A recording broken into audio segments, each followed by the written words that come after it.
ओला dock YouTube channel को subscribe करें और बेल आइकॉन को दबाना मत भूलें। अस्सलाम वालेकुम, मेरा नाम डॉक्टर मलिक वसीम रियाज है। मैंने अपने MBBS निश्तर मेडिकल कॉलेज से किया। उसके बाद मैंने अपनी जो MCPS मेडिसन और FCPS pulmonology college of physician and surgeon of Pakistan से किया। और करंटली मैं as a consultant pulmonologist Nishtar medical university and hospital में काम कर रहा हूँ। और मेरा जो क्लिनिक है वो Islamabad diagnostic centre Nishtar road Multan है। आज हम बात करेंगे कोरोना वायरस की 4th वेव के ऊपर, जिसको मैं डेल्टा वेव का नाम दूंगा। पाकिस्तान के टॉप डॉक्टर्स के साथ अपॉइंटमेंट बुक करें, वो भी पेशेंट फीडबैक देखते हुए।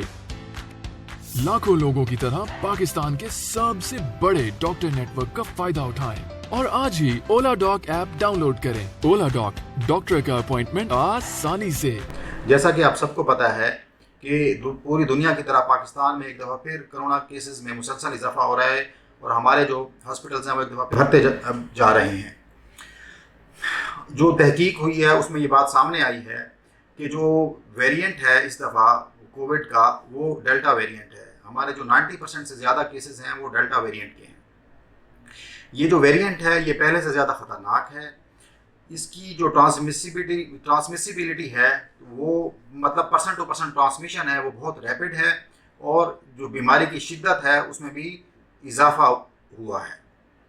अब हम डिस्कस करेंगे कि आया कि हम इस मसले से कैसे निपटें। एक तो सब बात यह है कि हम अपने जो SOPs हैं उसका ख्याल रखें, फेस मास्क पहने, बहुत रश वाली जगहों पे ना जाएं और सबसे इम्पोर्टेंट बात यह है कि वैक्सीनेशन कराएं।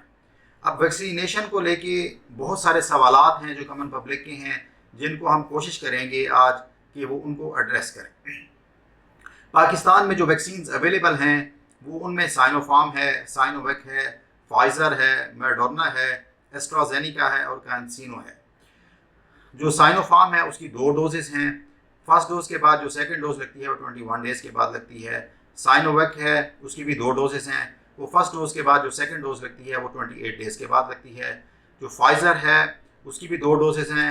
उसकी फर्स्ट डोज के बाद जो सेकंड डोज है वो 21 डेज़ के बाद लगती है। जो मॉडर्ना है उसकी भी जो 2 डोजेस हैं और जो फर्स्ट डोज के बाद उसकी सेकंड डोज 28 डेज़ के बाद लगती है। जो एस्ट्राजेनिका है उसकी फर्स्ट डोज के बाद जो सेकंड डोज लगती है वो 3 मंथ्स के बाद लगती है। और कैंसिनो जो है वो सिंगल डोज है। अच्छा, अब हम डिस्कस करेंगे कि मुख्तलिफ जो इश्यूज़ हैं, लोगों के जो क्वेश्चंस होते हैं उनके बारे में।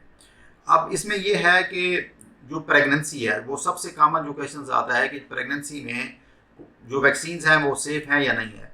जो प्रेगनेंसी के तीनों ट्राइमेस्टर्स हैं, फर्स्ट, सेकंड और थर्ड ट्राइमेस्टर, उसमें ये वैक्सीन सेफ़ हैं और इवन के जो ब्रेस्ट फीडिंग मदर्स हैं वो भी वैक्सीन लगवा सकती हैं।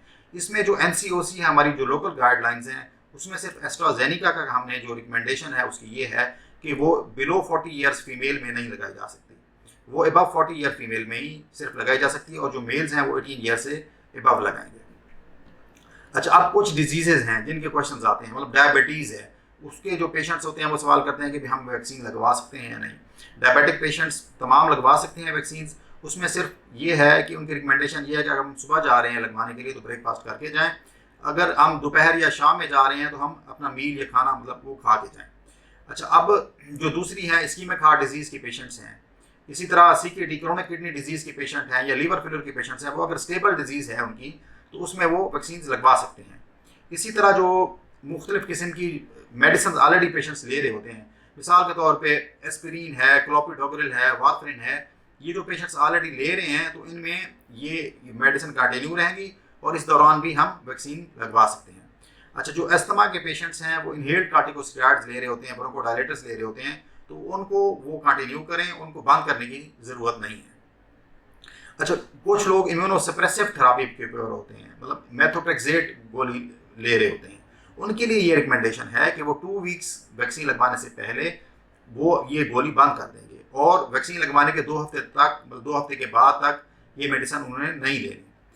अच्छा, दूसरा ये है कि जो कार्टिकोस्टेरॉइड्स, ओरल कार्टिकोस्टेरॉइड्स, डेल्टाकॉल के नाम से, इरापिकॉल के नाम से टेबलेट्स आती हैं, वो लोग हाई डोज में कुछ बीमारियों में ले रहे होते हैं। उसकी रिकमेंडेशन ये है कि वो उनकी जो डेली की डोज है वो 7.5 मिलीग्राम से हमने काम करनी है और ये जो है 6 वीक्स तक इनकी यही डोज रहेगी, उसके बाद हम वैक्सीनेशन करा सकते हैं।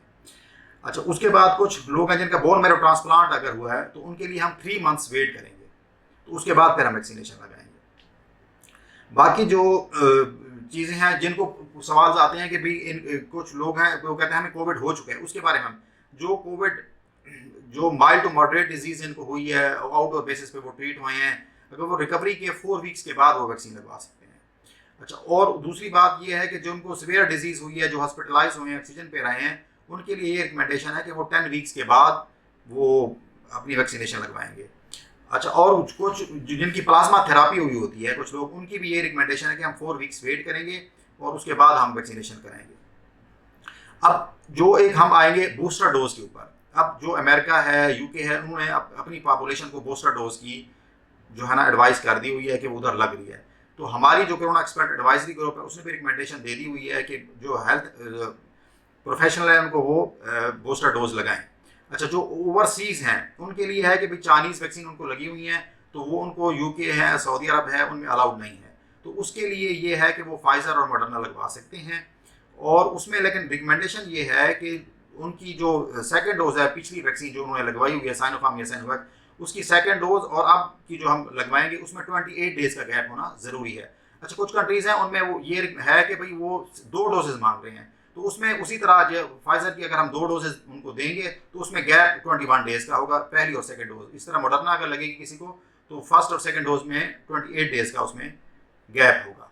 तो ये जो एक सारे थे। और हाँ, जो उसमें फिर फर्दर जो एक सवाल आता है जो सबसे कॉमन है कि एज के हवाले से कि जो बच्चे हैं तो उनमें क्या मतलब 18 ईयर से अगर ऊपर हैं तो फिर तो फाइजर, मॉडर्ना और ये सारी अगर बूस्टर भी लगवाना है वो सेफ है। लेकिन अगर 12 से 17 ईयर्स हैं, ओवरसीज हैं, उन्होंने ट्रैवल करना है, तो उसके लिए सिर्फ फाइजर वैक्सीन है जो कि जिसकी रिकमेंडेशन है कि वही लगाई जा सकती है। अच्छा, एक इन वैक्सीन के हवाले से के अलावा एक और जो एक कॉमन इशू है जिसको मैं एड्रेस करना चाहूँगा, वो जो पेशेंट्स हैं हमारे हॉस्पिटलाइज्ड हैं, जो कोविड ICUs में, कोविड HDUs में हैं या कोविड वार्ड्स में, या इवन के हमारे साथ राब्ते में रहते हैं और जो घरों में हॉस्पिटलाइज्ड हैं या होम ऑक्सीजन के ऊपर हैं, उनके लिए प्रोन वेंटिलेशन एक टर्म है जो बहुत इंपॉर्टेंट है। वो ये है, इसका मतलब ये होता है कि उल्टा लेटना।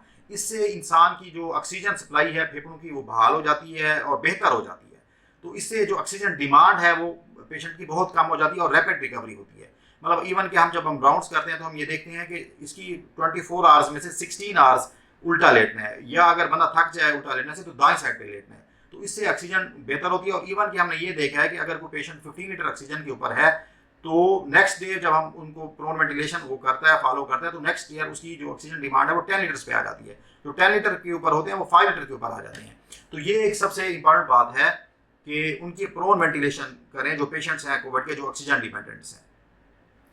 अच्छा, अगर आप मेरे से कोई क्वेश्चंस करना चाहते हैं या मेरे से कोई बात करना चाहते हैं या अपॉइंटमेंट लेना चाहते हैं तो ओला डॉक के थ्रू आप मेरी अपॉइंटमेंट बुक करा सकते हैं। Thank you.